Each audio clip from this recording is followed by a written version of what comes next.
varelajonas71@gmail.com.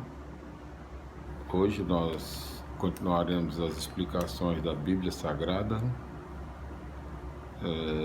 em todos os seus livros, capítulos, versículos e todas as informações possíveis que nós possamos levar ao nosso querido público, incentivando assim a leitura da Bíblia Sagrada.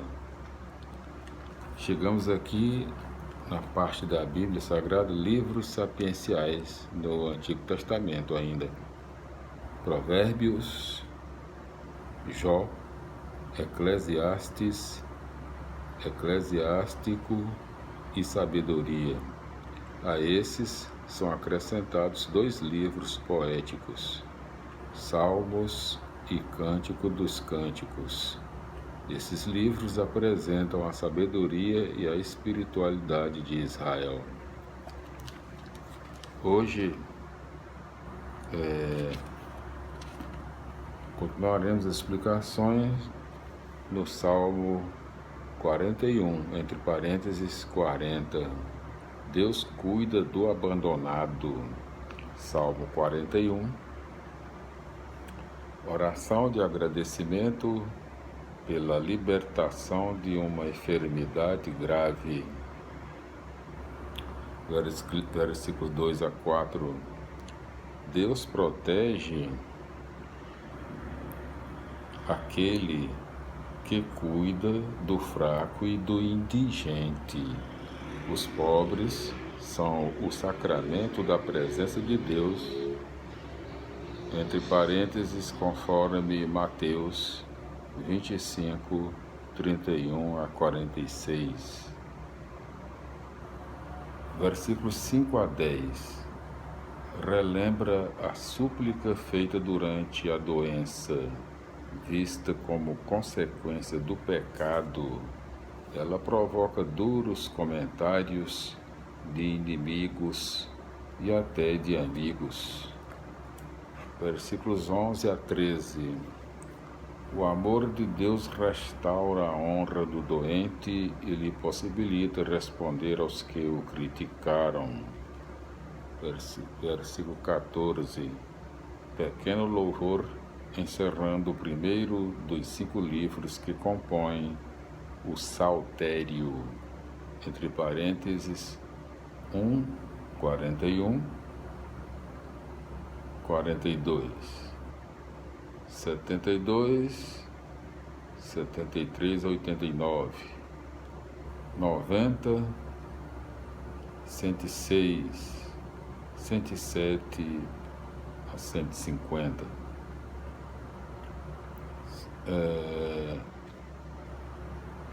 Salmo 42 e 43. Súplica, provavelmente, de um sacerdote injustamente julgado, condenado e exilado. O refrão nos 2 salmos mostra que se trata de um único salmo. Salmo 42, entre parênteses 41, sede do Deus vivo. Salmo 42, versículo 2 a 5. Apresenta a imagem do animal selvagem e sedento, traduzindo o sentimento do exilado.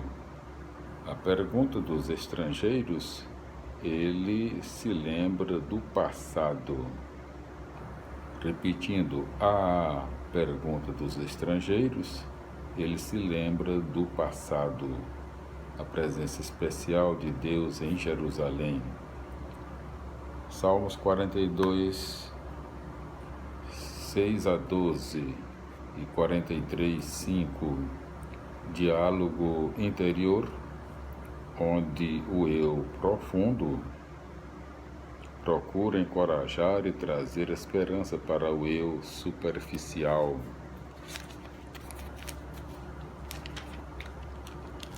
Salmo 42, versículos 7 a 11.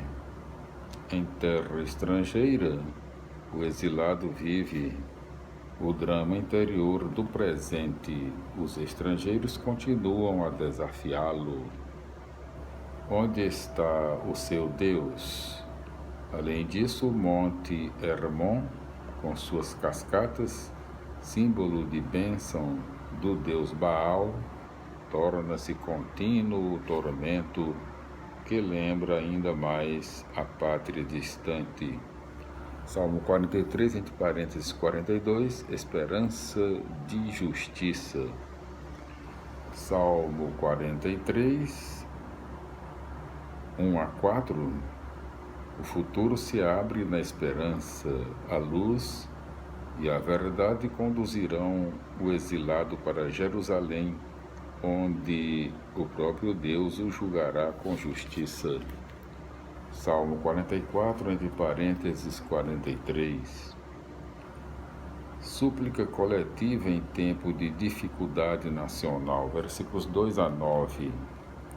Em tempos difíceis, o povo olha para trás e retoma a consciência de sua própria história de lutas e conquistas, chefiada pelo próprio Javé, que por amor libertava o povo diante dos opressores. Versículos 10 a 17. Agora, porém, as coisas mudaram. Deus parece ter abandonado o seu povo ao torná-lo presa fácil do opressor ganancioso. Versículos 18 a 23. Apesar de tudo isso, o povo não se esqueceu de Deus, nem lhe traiu o projeto para servir ao projeto dos deuses falsos. Resta então a pergunta: por que tudo isso está acontecendo? Por que o povo de Deus é perseguido dentro da história? Versículos 24 a 27. A espera na dificuldade parece não ter fim. Será que Deus está dormindo? A súplica conscientiza o povo e procura despertar Deus para agir outra vez por teu amor. Salmo 45, entre parênteses 44, defender a verdade e a justiça. Elogio dedicado ao rei por ocasião do casamento. Versículo 2, dedicatória. Versículos 3 a 10. A função do rei é lutar pela verdade e justiça, defendendo o povo, principalmente em conflitos internacionais. Versículos 10b a 18.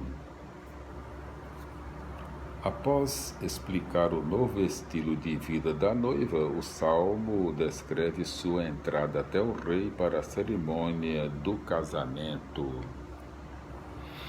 Salmo 46, entre parênteses 45, Deus está conosco. Hino a Jerusalém, provavelmente depois que o exército de Senaqueribe se retirou no ano 701 a.C., entre parênteses, conforme 2 Reis 18, 13, 19, 37. Versículos 2 a 4. Javé, o Deus Criador e Senhor da história, está em aliança com o seu povo, protegendo-o contra as forças do caos, que são as nações inimigas. O refrão, entre parênteses, conforme versículos 8 e 12, exaltava, repetindo, exalta Javé como guerreiro que chefia as lutas do seu povo. Versículos 5 a 7. O cerco da cidade compreendia o corte do fornecimento de água.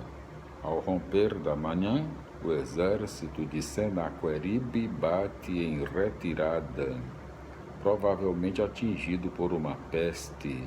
Sua derrota é vista como vitória de Javé, entre parênteses, 2 Reis 19, 35 a 37. Versículos 9 a 11. Pela manhã, o povo destrói o acampamento assírio e incendeia todos os despojos. O versículo 11 talvez seja uma comemoração festiva do acontecimento. Deus vence não apenas o inimigo, mas também a guerra toda. Salmo 47, entre parênteses 46, Deus reina sobre as nações. Hino de louvor à realeza de Javé, versículos 2 a 5. Javé, Rei do universo e das nações, exerce o seu reinado através daqueles que realizam na terra o projeto dele. Versículos 6 a 10. Inicialmente reconhecido por um povo, Deus se tornará o soberano de todas as nações, realizando a justiça que todos esperam. Salmo 48, entre parênteses 47. O Deus vivo é o nosso aliado. Hino a Jerusalém, capital de Israel e moradia de Deus.